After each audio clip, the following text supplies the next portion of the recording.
আসসালামু আলাইকুম। শেষ পর্যন্ত ব্যারিস্টার খোকনকে তার সংগঠন থেকে অব্যাহতি দেওয়া হয়েছে। সংগঠনটি হচ্ছে বিএনপি আইনজীবী ফোরাম। দল থেকে তার ব্যাপারে কোনো সিদ্ধান্ত নেওয়া হয়েছে কিনা জানা নেই। তবে ফোরাম থেকে এই অব্যাহতি দেওয়ার সিদ্ধান্তটা একেবারে যে বিচ্ছিন্ন এটা মনে করার কোনো কারণ নেই। হয়তো দলের একটা সবুজ সংকেত পেয়েই এমন একটি সিদ্ধান্ত নেওয়া হয়েছে।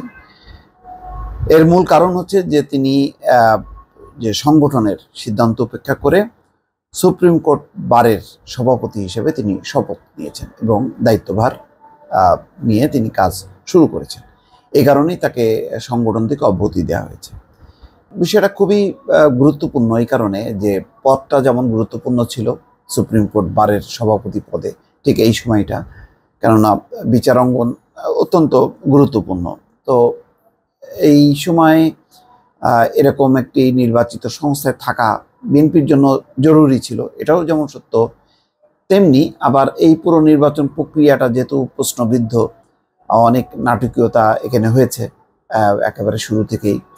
তো এটা মানে কোনো আপোষ সমঝোতার মাধ্যমে ব্যারিস্টার মাহবুবউদ্দিন খোকন এই পদে আসলেন কিনা সেটা নিয়ে একটা সন্দেহ সংশয় হয়েছে।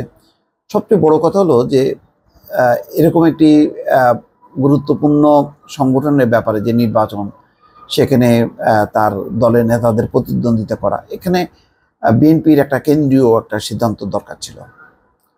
মানে এটা তো এক অর্থে আমি জানি না এখানে বিএনপির ফোরাম বা দল কতখানি লাভবান হবে।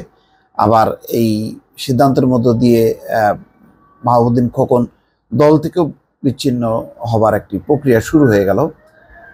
তো সব কিছু মিলে এটা মানে দলের জন্য ভালো হলো না, সংগঠনের জন্য ভালো হলো না, আর ব্যারিস্টার মাহবুবউদ্দিনের রাজনৈতিক ক্যারিয়ারের জন্যও তো অবশ্যই ভালো হলো না। তার অবশ্যই দলের কাছে নিবেদিত থাকা উচিত ছিল, দলের সিদ্ধান্তটা বোঝার দরকার ছিল, এবং তার যদি কোনো যুক্তি থাকতো সেটা দলের সাথে বোঝাপড়া করার দরকার ছিল। যদিও আমি খুব মানে আইনজীবী ফোরামটাকে গুরুত্বপূর্ণ মনে করি না, ব্যারিস্টার মাহবুবউদ্দিন খোকন আইনজীবী ফোরামের সদস্য কি সদস্য না, তার চেয়ে বড় কথা হলো যে তিনি তাকে ধরা হয় বিএনপির একজন কেন্দ্রীয় নেতা হিসেবে। তো সুতরাং সিদ্ধান্তটা আসলে বিএনপির কেন্দ্রীয় পর্যায় থেকে হলে ভালো হতো। এখানে গুরুত্বপূর্ণ কয়েকটি অভিযোগ কিন্তু আনা হয়েছে।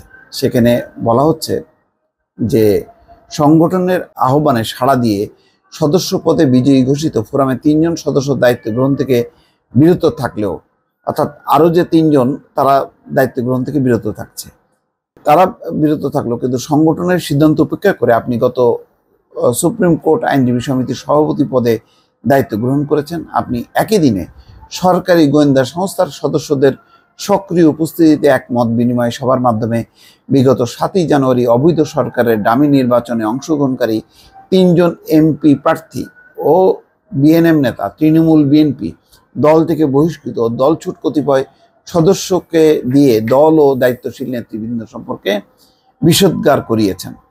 এছাড়া আপনি আপনার বক্তব্যে আইনজীবী ফোরামের শীর্ষ নেতৃবৃন্দ সম্পর্কে অবমাননাকর ও ভিত্তিহীন অভিযোগ করেছেন, দলীয় সিদ্ধান্ত মানবেন না বলে ঘোষণা করেছেন, অবৈধভাবে ঘোষিত আওয়ামী লীগ দলীয় তথাকথিত একজন সম্পাদকের হাতে হাত রেখে দায়িত্ব গ্রহণ করেছেন মর্মে গণমাধ্যমে সংবাদ পরিবেশিত হয়েছে।